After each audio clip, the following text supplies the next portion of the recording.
Right now is the time to make some trades in your fantasy league before week 1 even starts, because we've gotten a ton of news and information since you drafted your fantasy teams that's making the players in this video way more valuable. So we're going to break down 5 running backs who, in my opinion, you're going to want before week 1, because then it's going to be hard to get them. And if you're not familiar, I'm Sal Vetri. I've been helping people win their fantasy leagues for nearly 8 years and plan to do the same for you in this video. And I want to start by breaking down the Colts running back Jonathan Taylor. We know that this guy is a stud, a former RB1 overall in fantasy football, and in terms of where he was going in drafts this summer, normally going in the second round. Basically, for every single person that you look at, this is a top 10 running back in fantasy football, but things have gotten better recently. Now, if we were to look at what he's done lately, you can see basically every year that he's been somewhat healthy, he's finishing as a top 12 running back. Last year, despite battling an injury, he still finished in just 14 games as a top 10 running back, averaging 17.6 points per game. He had 12 touchdowns again in just 14 games, but the thing that is absolutely absurd is just the usage that Jonathan Taylor was getting. Having a workhorse running back is like a dying breed these days in the NFL. Taylor is probably like one of 10 workhorses, if that's still left in the league. You could see last year he was averaging 21.6 carries per game, very impressive, 2.2 targets per game, so you're getting almost 23 to 24 opportunities per game. And look at this, very quietly, Jonathan Taylor led the NFL in opportunity share. 88% of the Colts backfield carries and targets went to Jonathan Taylor, over 80% of the snaps. And this offseason, all they did was basically add a late round rookie running back in DJ Giddens to be his backup. Like, that's not that threatening. It's still going to be Jonathan Taylor as a workhorse back. The guy dominated in every possible way. When it came to red zone usage, he had 60 touches, the 6th most in the league. Goal line carries, he had over a dozen in about 14 games. He was averaging a goal line opportunity per game, and that was in games last year when Anthony Richardson was out there seeing a lot of usage. But that's the big thing right now. Over the last 1 to 2 weeks or so, depending on when you're watching this, well, Anthony Richardson's no longer the starting quarterback. It seems like Daniel Jones is the starter, and they said that he's not going to have a short leash. And we know that this is a big deal because Anthony Richardson, look, accuracy was the reason why he's not starting, but this is a guy who doesn't check it down to the running back position. If anything, he runs the ball. This dude had 500 rushing yards last year, only starting like half the games. Easily would have been a 1,000-yard rusher if he could have started all the games. Had 6 rushing TDs, and the guy didn't even start half the games. So if Jonathan Taylor is now going to go out there and not have this type of mobile quarterback, sure, Daniel Jones, who is now the starter, is a mobile quarterback in his own right, but nowhere near the level of what Anthony Richardson has shown in his NFL starts. This is a pretty interesting tweet. Like, it's not the greatest tweet for Jonathan Taylor, but it's a little bit better than what we could have gotten out of Anthony Richardson. So this is according to Fantasy Points data on Twitter, the highest to lowest check down rates in 2024.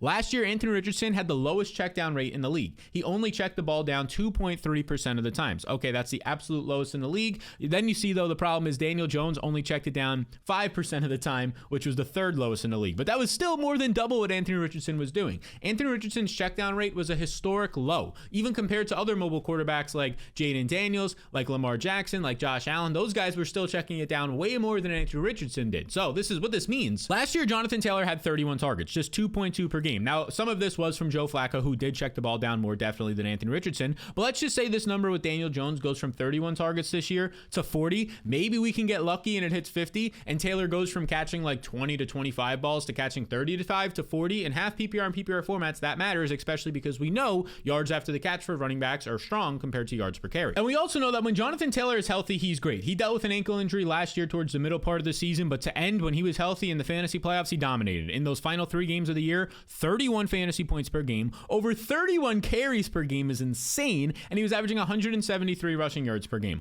Also during this time when he had 31 fantasy points, this is a guy who also didn't score a touchdown, right? He ended up sliding down or fumbling the ball like at the 1-yard line instead of going in for the touchdown, right? And even despite that, he still averaged over 30 fantasy points per game last year in those final 3 games. Still very strong in his other 11 games, of which he was kind of banged up in 1 or 2 of them as well, with 14 fantasy points per game. We know Jonathan Taylor is going to be the engine of this offense, right? Sure, Tyler Warren, the new tight end in the middle of the field, might soak up some target share, but by all accounts and by all the Colts beat reporters right now, and as you would expect, Jonathan Taylor is going to be what makes this offense run. It's going to run through him. And now with the somewhat recent news that Daniel Jones will be the starting quarterback here, this is a guy that I want to be targeting even more now, Jonathan Taylor. Like, if you can end up going out there and trading for Jonathan Taylor, I would be trying to do that right now. Daniel Jones is a guy who Saquon Barkley caught 50 plus passes from him, right? We're going to say that he doesn't have a high check down rate, but Saquon Barkley, who's a solid pass catching running back, obviously better than Jonathan Taylor in that regard, but if he caught 50 plus passes, why can't Taylor catch 35, 40 plus? As of right now, sportsbooks, this is DraftKings right here, their regular season rushing total for Jonathan Taylor is set at 1,200. Their touchdowns are set at 9.5. So the baseline for Jonathan Taylor this year, just from a rushing department, not even factoring in his receiving abilities, 1,200 rushing yards, 10 touchdowns. Very few running backs in the league have that combination, including guys who went ahead of Jonathan Taylor in fantasy drafts this year. So I'd be looking to get Jonathan Taylor Ekeler if you can right now. Like, this is a guy who I believe is probably not valued how he properly should be. I wouldn't be shocked if Jonathan Taylor finishes as a first-round pick, especially now that he has Daniel Jones over Anthony Richardson. Now, I also want to be getting this next veteran running back. Before we get there, 2 seconds, hit that subscribe button. Most people don't even know they're not subscribed and they've been watching for years. I get that a lot. My goal is 200,000 subscribers this year. We're almost there. It would mean the world to me, so hit that button. Now, that next veteran running back is Austin Ekeler, who I believe right now, a lot of people think that Austin Ekeler, oh, he's washed up, oh, he's 30 years old. This is a guy that, look, he's been banged up. He hasn't been the same since he was on the Chargers years ago. And in some regards, they're right. Like, he only played 12 games last year, and when you look at his total stats to end the season, it's not going to blow you away. Like, right now, he only had 6.4 carries per game, just 3.4 targets per game. So the guy didn't even have 10 opportunities per game last year, but he was still able, despite that, despite not having at least 10 opportunities per game, once again, Austin Ekeler finishes a top 30 running back, which he goes later than this. He goes as like the RB40 right now in fantasy drafts that are still going on. And you can see years before that, finished 21st overall despite dealing with a high ankle sprain to start the year. And then obviously, if you go a couple of years back, you know the pedigree of Austin Ekeler being an efficient running back,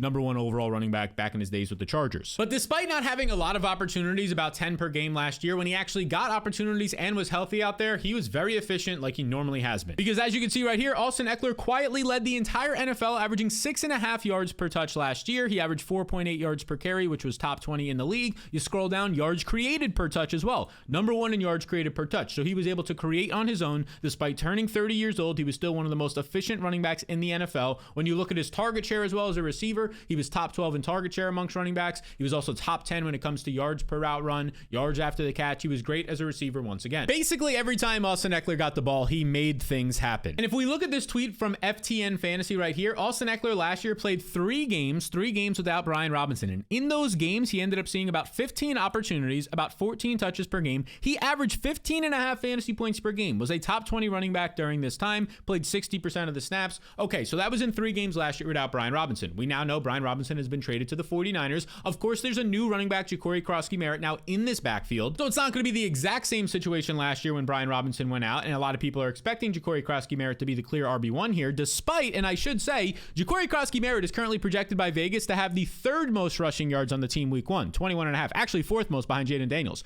21.5. Austin Ekeler is projected for more. Chris Rodriguez on this team is projected for more, and I actually think he'll be the early down starter ahead of JCM if I had to predict right now. But people are jumping up and down for Jacory Krosky-Merritt, which in my opinion makes him a sell high right now because I don't think he's that special of a talent. 7th round pick who basically just made the team and is going to be in a 3-headed backfield. But if there's anybody I want here, it's Austin Ekeler. By far the best pass catcher on this team. The most proven guy on this team when it comes to ball security and pass protection. And he could also handle early down work like we saw last year when he was playing 60% of the snaps in those 3 games without Brian Robinson. Ekeler, in my opinion, is easily, by far and away, the best running back in this backfield in real life and in fantasy. And again, let's not forget the pedigree that he has. Sure, last year when he was dealing with injuries, he was the RB29 overall. Okay, he was still a top 30 running back despite right now not being rated like that. But if you look at the pedigree of this guy, top 10 finish, top 10 finish, top 10 finish, top 10 finish. What did he have in those seasons? He had his health. He had an efficient role where he shared a backfield. He had a quality offense and a quality offensive line. What does he have this year? Good quarterback, good offense. Good offensive line that added Laramie Tunsil. Right now he has his health and he's probably going to share a backfield. That's fine. We know that he can get efficient work in a split backfield. So the more and more that I look at it, this is the guy that I want in this backfield. And right now people are valuing Jacory Krosky-Merritt so highly that they probably think Austin Ekeler is like a no-name, is somebody that you don't even need to have. I would say I'd be trying to trade for Austin Ekeler before possibly week 1 comes and the veteran goes out there and he has like a vintage 5 or 6 reception game. He finds the end zone, maybe total 60 to 70 total yards, and then he becomes like a hot waiver wire ad or somebody that you won't be able to trade for. Now, if you want to see where Austin Ekeler and all my other players for week 1 of the fantasy season rank in my top 50 overall flex rankings, you can check it out completely free right now, link down below, or just type in flexrankings.com. That is flexrankings.com. And it will take you to this page where you enter your email to get those flex rankings. And I should say, it's not only for week 1, it's in the entire season. The link that I will send you will be good and updated for the entire season, so you know exactly who you should be starting those top 50 overall flex rankings in your lineups every single week. But I will say, if you're in a serious fantasy league and you actually need to have more than just the top 50, you want the top 150, you want all the help when it comes to waiver wire tiers, trade tools, matchup notes for every fantasy relevant player, that's why I built the Fantasy Blueprint. I use it in all my leagues, and over 10,000 people are currently using it in their leagues. If you're not already a member of the Blueprint, you can check it out, link down below. It'll take you to this page where you can learn more about the Blueprint, or you could just type in jointheblueprint.com. You could read some of the reviews as well from people who were members of the Blueprint last year and are now back this year,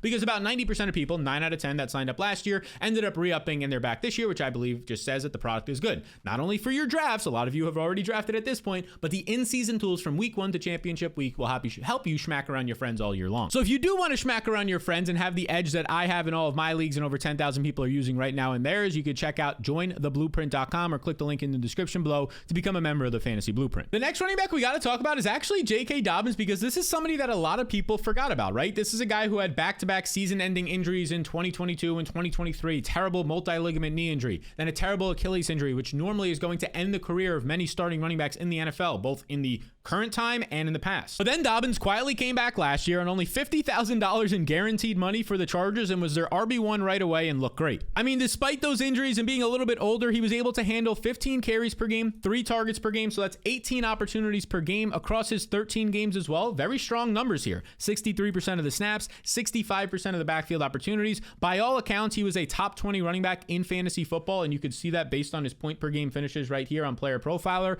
Found the end zone 9 times. He ended up ranking 14.8 fantasy points per game, RB 18 overall, and he was also very efficient too. Like, it wasn't just this overall, oh, he was getting 18 opportunities per game. No, on his touches, he was pretty efficient, especially to start the year. Later in the year, he started to break down a little bit due to some injuries. But early on in the year, this is a player who ranked top 10 in explosive rating. Explosive rating is like where guys like Bucky Irving, Saquon Barkley, Jahmyr Gibbs, they rank in the top 10, and also J.K. Dobbins was there. He had 10 runs of 15 plus yards, which ranked 15 most in the NFL as well. So this guy was breaking tackles. He forced 43 broken tackles. He had these 10 breakaway runs as well. This was a quality player last year, and he kind of reminded you that, oh yeah, this is a player who went out there and ran in the 4.3s in his 40 time. He is an efficient and electric back when he has some space and time. And now he's a member of Sean Payton's Denver Broncos, and I do think Sean Payton throughout his career has used 2 running backs, right? You go back to the Saints, Mark Ingram, Alvin Kamara. You could even go back to the times of like Pierre Thomas and Reggie Bush, and both of these running backs have been able to be fantasy relevant. So when we're looking at J.K. Dobbins here, a guy who probably went in like round 10 or 11 of your fantasy draft compared to R.J. Harvey in like round 5, 6, or 7, I don't think that R.J. Harvey's a bad pick. We like R.J. Harvey here, but I also think J.K. Dobbins has some value on him based on where he went, and you could probably trade for him pretty cheap right now. Just some more stats to show you that J.K. Dobbins still had some juice last year. Stacked boxes don't matter for these running backs. You can see right here, best yards per carry against 8+ men in the box. Last year, J.K. Dobbins led the NFL when there were 8 or more defenders out of 11 on the field in the box. He averaged 5.8 yards per carry, which is absolutely insane. And now he's on the team this year with the Denver Broncos, who have a better offensive line than he was running behind last year, although a solid line with the Chargers. It's a better offensive line in Denver for sure, and probably all around a more efficient and better offense. So I feel good about both of the guys in this backfield. I do feel good about R.J. Harvey, but the problem for R.J. Harvey right now, the reports that we're getting, is that he is struggling in pass protection, and J.K. Dobbins, the veteran, is the most proven pass protector on this team. That's exactly what Benjamin Albright, a Denver Broncos insider, tweeted recently. He said J.K. Dobbins is the starting running back. He and Tyler Batty are the only guys that have shown successful pass protection, which you need to play for Sean Payton. Now, I will say this in terms of like R.J. Harvey drafters, don't panic. R.J. Harvey doesn't have to be on the field on third downs in pass protection. Those downs anyways, you're staying into block. You're not going out for a reception or running the ball. R.J. Harvey can still see 15 plus touches a game even if he's not out there for pass protection. But if J.K. Dobbins is going to have a role in this offense, and like Benjamin Albright says right here, if he's potentially going to be the starter week 1, I mean, the starter means you're going to see at least 50% of the snaps. If this is a split backfield, I don't think a lot of people are seeing it that way right now. They're thinking Harvey's going to run away with this job, and maybe he does. But if you can go out there and get a pretty cheap J.K. Dobbins to put on your bench right now, and maybe he does look like the same guy as last year, where he was a top 20 running back, averaging nearly 15 points per week, why not try and get him in a throw-in in a deal? And why not try and get Jaylen Warren in a throw-in in a deal as well right now if you can? You might not be able to get him in a throw-in, but I would be trading for him because right now I'm higher than consensus on Jaylen Warren, especially after everything we just saw in the preseason. Now, if you look at it, for people who only look at the box scores in your league, they'll look last year and see he only had 8 carries per game. He only had 3.2 targets per game. The guy was only averaging 11 overall opportunities per game last season. When you break down his overall end-of-year numbers, just 1 touchdown, just 8 fantasy points per game, the RB39. Why in the heck would I take Jaylen Warren on my fantasy team or try and trade for him? That's exactly what you want your league mates to think, because there's a lot more context than what we just saw right there. For starters, Jaylen Warren was banged up. He had a hamstring strain in the preseason, which he recovered, but not fully, because then it led to a knee strain and knee injury in week 4. So basically for the first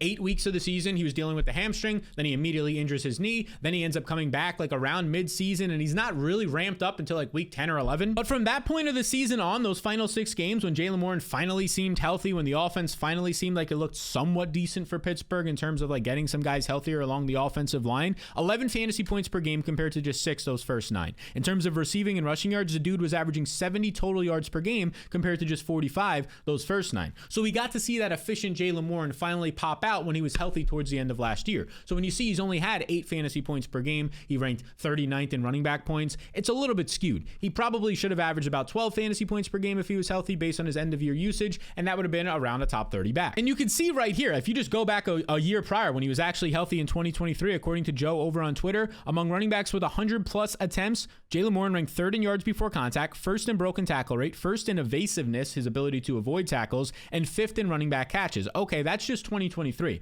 Let's factor in last year where he was injured and it was a little bit skewed, and the year before that in his NFL career, his first year in the league as a rookie. During those 3 years, according to Jacob Gibbs on Twitter, Jaylen Warren ranks top 10 in yards per rush, top 5 in success rate, number 1 in broken tackle rate, top 10 in yards per route run as a receiver, and top 3 in first downs per route run. These are all very efficient stats that are sticky year to year and show that if you see a bigger workload on this type of efficiency, you are going to be a significant fantasy producer. And now the opportunity to see that bigger workload has kind of come to fruition right here, because as you can see, the Pittsburgh Steelers, Najee Harris is no longer on this team right now. He's going to go over this year to the Chargers, so that leaves 300 touches up for grabs. They did draft Caleb Johnson, who many people, including myself at the time of this draft pick in the 3rd round, Caleb Johnson, a big workhorse back out of Iowa, believe that he's just going to plug and play for the Najee role. That could still be the case this year, but based on training camp and preseason usage, it's not the case for week 1. Because based on all the usage in the preseason, Jaylen Warren rested with the starters the first 2 games. The 3rd game, he was the starting RB. And in all 3 of the preseason games, Kenneth Gainwell, yes, their free agent addition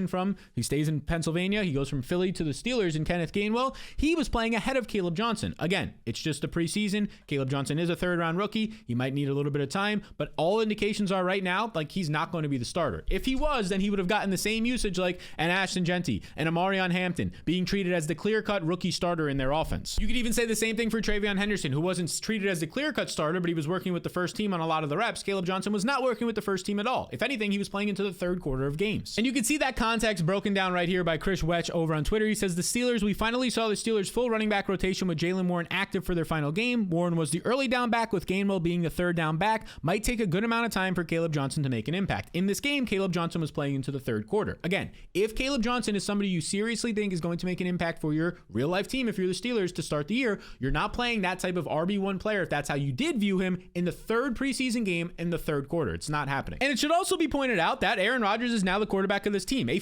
nearly 42-year-old Aaron Rodgers who's not as mobile, who will check the ball down a ton. And if you're going to check the ball down a ton, you're probably checking it down to one of the most efficient, let's show you again, as we just showed you, one of the most efficient pass catching running backs, top 10 in yards per route run, 3rd in first downs per route run. He's probably going to check it down to this guy. And if we know anything about Aaron Rodgers, he trusts veterans more than rookies, or it takes a while to earn your trust. So I think Aaron Rodgers will feel much better having a Jaylen Warren out there, somebody who can actually catch passes and be a security blanket. We literally just saw this last year with Breece Hall. Aaron Rodgers loved checking the ball down to Breece Hall. Breece Hall ranked top 5, top 3 in every single running back category as a receiver. Even Isaiah Davis last year, Aaron Rodgers liked having on the field because he said he can catch passes, which is exactly what Aaron Rodgers at this point in his career wants to do. If his first read of DK Metcalf isn't open, there's a pretty good chance it's going to be a check down to a tight end or a running back this year. And boy, oh boy, Jaylen Warren fits that mold perfectly from a passing game role and efficiency role as well. I think he's potentially set up to break out this year, and odds are your league mates who drafted him took him at earliest the 7th round, probably the 8th, 9th, or 10th round. And if that's the case, they might not look at him as like a clear-cut starter right away, and maybe you can get him for cheap. Now, a lot of these reasons are why I actually like Jaylen Warren to go for more than his receptions total this year. Because as we just broke down, it looks like he's going to have an increased role this year, and based on his usage with Aaron Rodgers, yeah, I like him to have more than his current reception total. And since we're talking about making picks, I'm teaming up with DraftKings Pick 6 this year for week 1 to give you a shot at their biggest bag ever. Right now, all DraftKings Pick 6 customers can play for free for a shot at a cut of $1 million or more. Pick more or less on 6 player stats, share it with your crew, because the more people that play, the bigger the bag grows, and if you hit all 6, you are in for a share of over $1 million. So if you want to play along, download the DraftKings Pick 6 app, sign up using my promo code SAL, and claim your free token today. Simply put, let's build this bag together. Now, next up, I want to talk about Braylon Allen, because if he's available in your fantasy league on the waiver wire, because he is available right now still in over 60% of leagues, just go and pick this guy out up off the waivers. But this is a guy who could be this year's David Montgomery, and here's why. First off, Braylon Allen is an absolute monster. He's 6'1", 235 pounds. Reports say he's playing closer to 240 right now, and it's not stopping his efficiency or speed at all. At the NFL Combine last year as a rookie, he ran a 4.5 140 time at 235 pounds. 96th percentile speed. That's top 5% according to Player Profiler of any player his size to attend the Combine. So that's great, but this guy wasn't just like a size speed freak. He also produced in college at an insanely young age. Because Braylon Allen, in his first 2 years of college, posted 1,200 rushing yards, averaged nearly 7 yards yards per carry each of these 2 years, had a 12 and 11 touchdowns. And you want to know the craziest thing? In those first 2 years, he was 17 years old and 18 years old. He came out in the NFL draft as one of the youngest players of all time at just 19 and a half years old. He went into the NFL, which is insane. And then as a rookie behind Breece Hall, the expectation wasn't that Braylon Allen was going to see a ton of work, but he saw a decent amount. I mean, 92 carries and 27 targets. As a rookie, when you're not supposed to see a lot of opportunities and you go out there and see 120 opportunities, that means you carved out a nice role for yourself. And based on all the offseason reports, dating all the way back until like March with the owners meetings, OTAs as well, the reports were like, yeah, Braylon Allen, this is going to be a 2 to 3 headed backfield with Breece Hall and Isaiah Davis. And that's what we saw all of the preseason. You could see that from my tweets right here. In the first preseason game, Breece Hall only played 50% of the first team snaps. He split usage with both Braylon Allen and Isaiah Davis. Braylon Allen was playing on the short yardage and goal line downs. That's not good for Breece Hall's usage. In the second preseason game, when Isaiah Davis was injured, Breece Hall jumped to playing 61% of the snaps, but he still split the backfield with Braylon Allen right here. As you can see, Braylon Allen had 5 carries to Breece Hall having 7 carries. At the end of the day, Breece Hall is like a 4th or a 5th round pick in your fantasy draft. Sometimes the 3rd round of fantasy drafts this summer he's been, where Braylon Allen goes in like round 10 and maybe 9 at this point. That's a huge difference for a guy who's going to be maybe in a 50-50 backfield, and a lot of people don't value Braylon Allen properly, which is why I think you could probably trade for him pretty cheap, assuming he's not already on your waivers. Look, their quarterback's going to be Justin Fields this year. If we know anything about a Justin Fields offense, it means they're probably going to be very run heavy. The last time he's been a starting quarterback with the Bears his last 2 seasons, those offenses ranked top 3 in the NFL in rush attempts per game, and that only opens up, it creates deception. If linebackers have to kind of wait a half a second to see if Fields is going to keep or run it, that gives a little bit more time for the running backs to find a hole. It should also be called out, a very helpful tweet from Yahoo Fantasy right here in terms of their, this is via Justin Boone as well, schedules for running backs. You can see right here, in terms of the easiest schedules, the easiest is for Bijan Robinson, number 2, and these are going to be different for all teams. Like some teams have like, it depends on the metrics you use, but in general, it's pretty similar. The Saints number 2, and number 3 is going to be the New York Jets and Braylon Allen and Breece Hall. So that's only going to help as well if you have an easy schedule. We would much rather have that than a harder one, right? And at the end of the day, here's the key for this Braylon Allen role. There's a world where he could be the David Montgomery this year. His new head coach is Aaron Glenn, the defensive coordinator the last few seasons for the Detroit Lions. And again, he was a defensive coordinator, had nothing to do with the offense, but he at least got to see that a 2-headed backfield there, where one of those backs is the bigger back, the grinder, that is the David Montgomery, can actually be pretty efficient. David Montgomery, if we look at this last year for the Detroit Lions, 53 red zone touches, right? That's great to see. And if you scroll up these past 2 seasons, according to Player Profiler, David Montgomery with the Lions has been a top 20 running back. Again, Aaron Glenn was a defensive coordinator, not an offensive coordinator, but he got to see the success that a run game with 2 backs, one that can catch passes, that would be Breece Hall in this Jets offense, one that could be a short yardage and grinder in the 4th quarter, that could be the David Montgomery, aka Braylon Allen of this offense. And look, there's actually a world by like the trade deadline that we could actually see like Breece Hall get moved. Like a couple of years ago, Christian McCaffrey got moved, and I wouldn't be too shocked about it. Like they don't seem like they're on the best terms, the Jets and Breece Hall, based on all the offseason type stuff these last 2 years. So Braylon Allen right now, add him if he's on your waivers. If not, I would try and trade for him right now because he could be the goal line type player, 3rd down type player for this Jets offense. So these are 5 running backs you should be trading for before week 1 begins. Yes, I don't want to be trading all the time just for trading, but if you can get these specific guys, I think they hold value. Now, if you want to see the running backs you should be adding off the waiver wire right now because for some reason they're available in far more than 50% of leagues, well, that's where this video right here will help you out. Be sure to check that out before week 1 begins and go snag these guys off your waiver wire.